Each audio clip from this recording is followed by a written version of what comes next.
Priti Patel came under fire earlier this year after claims of bullying against her emerged following the resignation of top civil servant Sir Philip Putnam. The Home Secretary clung to her job despite a report on the claims reporting the Tory frontbencher had been found to have broken the ministerial code while serving in 3 different departments. Former Culture Secretary Nicky Morgan defended Ms Patel as she alleged that members of the civil service had shockingly attempted to undermine the Home Secretary during a meeting between the two. Brexit live, we voted to take back control. Gove erupts at EU and warns no deal now real. Speaking to Westminster Hour, Baroness Morgan said, "The Prime Minister has obviously got confidence in Priti and has retained her.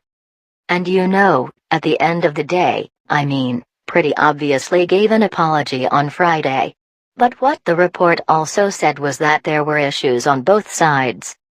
And I have to say, I myself, following a meeting I had with Priti, we were discussing online harms legislation, left the room, and I saw her officials actively undermine what she had just said, in the meeting room."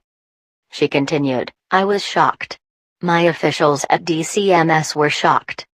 So I'm afraid to say I think there was a culture problem, and I hope very much that it can be sorted out so that actually, Home Office is an important department." Baroness Morgan added, "And we need everybody to be focusing on, the job at hand that needs to be done." Following the publication of the report, Ms Patel apologized for the way she expressed her frustration towards members of the civil service. The Home Secretary said, "I have given an unreserved apology about that, and it's important to recognize in terms of the code that the Prime Minister is the arbiter of that code and he makes the judgments accordingly. I've given an unreserved apology to anybody who has been upset by anything that has taken place."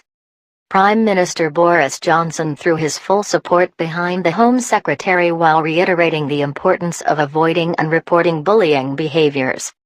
In a letter to MPs, Mr. Johnson said, "There is a particular duty on ministers and permanent secretaries to create jointly across government a culture which is professional, respectful, focused and ambitious for change, and in which there is no place for bullying."